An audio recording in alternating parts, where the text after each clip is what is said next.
Bapak, Assalamualaikum warahmatullahi wabarakatuh.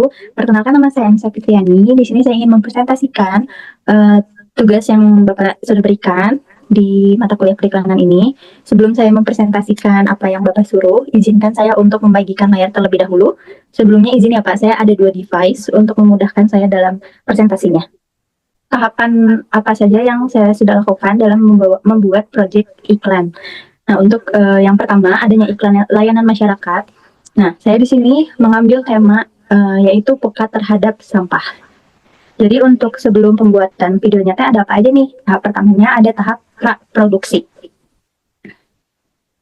Jadi untuk Jadi untuk pengembangan kontennya, di sini saya mengangkat proyek iklan yang saya ambil itu mengenai layan masyarakat, yang bertemakan kepekaan mahasiswa terhadap sampah yang berserakan, kemudian memilih pendekatan secara storytelling agar pesan yang saya dapatkan tuh maksudnya agar pesan yang saya sampaikan mudah diterima oleh mahasiswa ataupun yang sedang menonton video dari saya, iklan saya. Kemudian setelah pengembangan konten, saya masuk ke script writing. Jadi saya sebelum tag videonya, saya menyusun skrip yang mencakup narasi seperti efek dari tidak pekanya terhadap sampah yang berserakan. Di sini ada contoh kayak gambar sampah Pak yang ada di mana di kampus. Lebih spesifiknya tuh ini di kantin. Kemudian saya sebelum tag kontennya tuh memikirkan dan memperhatikan juga durasi iklan yang tidak terlalu lama, kurang lebih di 30 detik. Saya masuk ke bagian storyboard. Seharusnya saya mencantumkan beberapa adegan di dalam presentasi ini, tapi tidak cukup, jadi saya ceritakan saja. Jadi dalam storyboard ini tuh panduannya untuk apa? Untuk memvisualisasikan semua talent dan kru yang di dalam pembuatan video iklan ini dan juga penempatan angle kamera dan transisi antar adegan agar semua proses itu berjalan dengan terstruktur. Jadi mungkin ada adegan satunya kita men-shoot bagian sampah yang berserakan di dalam kantin. Kemudian adegan keduanya kayak talent yang satu mengambil sampah dan adegan yang keduanya talent yang kedua mengambil sampah dan membuang ke dalam tong sampah. Dan yang ending terakhir dalam adegannya itu kita berjalan berbarengan dan menuliskan dalam videonya itu sampahmu adalah kewajibanmu, seperti itu. Terus selanjutnya ada lokasi dan perencanaan teknis untuk di iklan layanan masyarakat bertema kepekaan mahasiswa terhadap sampah.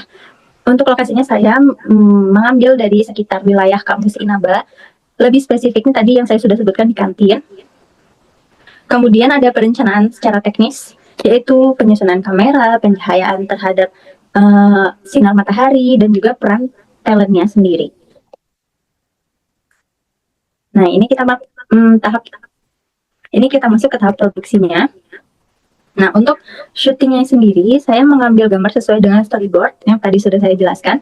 Di sini talent yang kedua mengambil sampah dan membuangnya ke tempat sampah, gitu.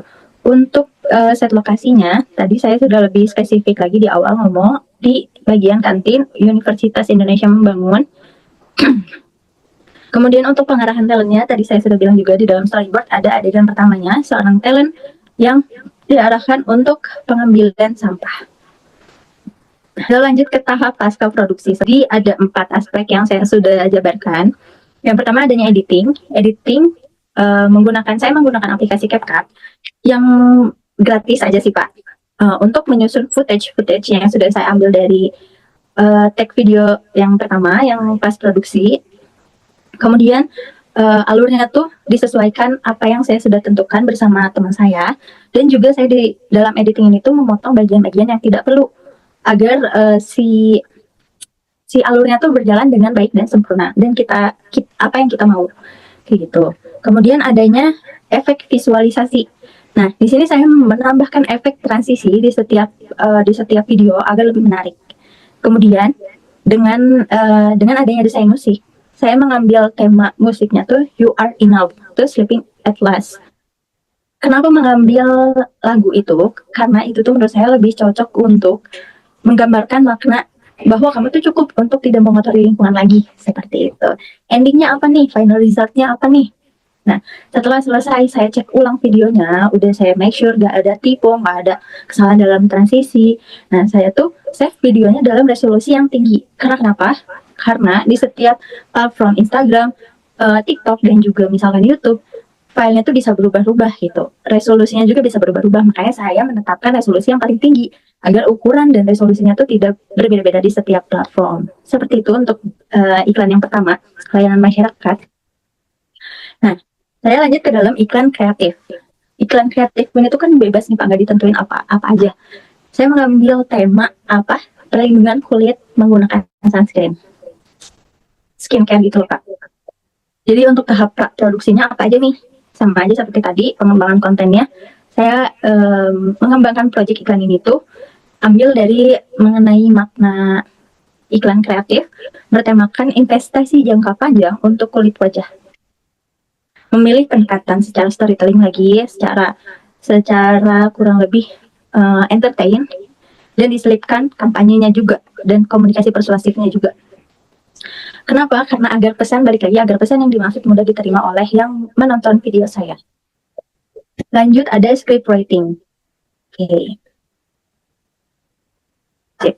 Di sini saya menyusun skrip yang mencakup narasi 2 ruas dari setiap hari. Apa sih 2 ruas dari setiap hari? 2 ruas dari setiap hari adalah 2 ruas sunscreen yang harus diaplikasikan di kulit wajah.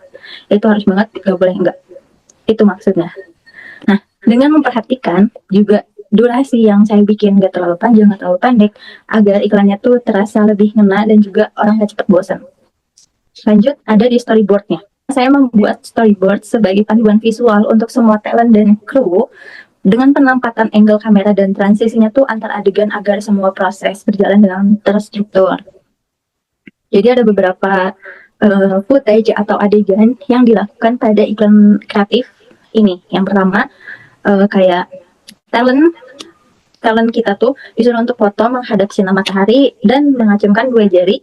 Di setiap 2 jarinya tuh ada sunscreen agar mengingat bahwa dua jari sunscreen itu cocok dan udah pas banget dibutuhin untuk setiap harinya dan dipakai setiap harinya.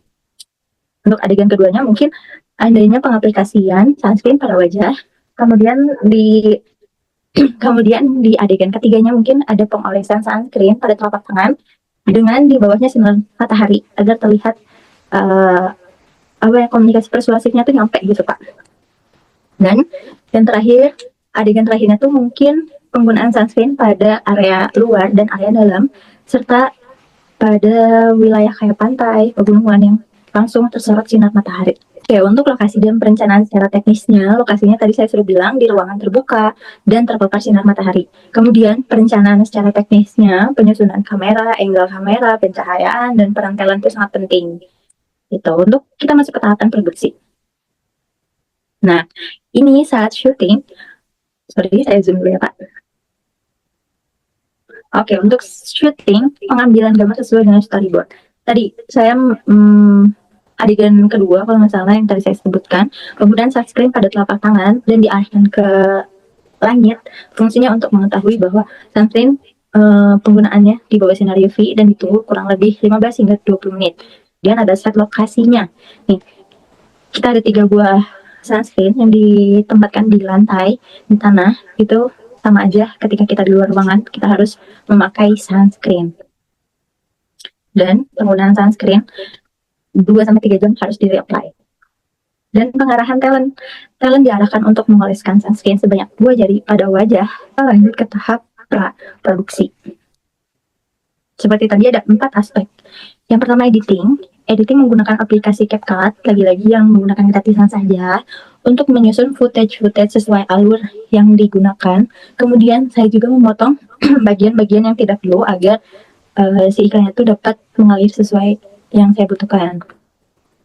Kemudian ada desain musik dulu. Di sini saya menggunakan musik dari Paso Bem Soto.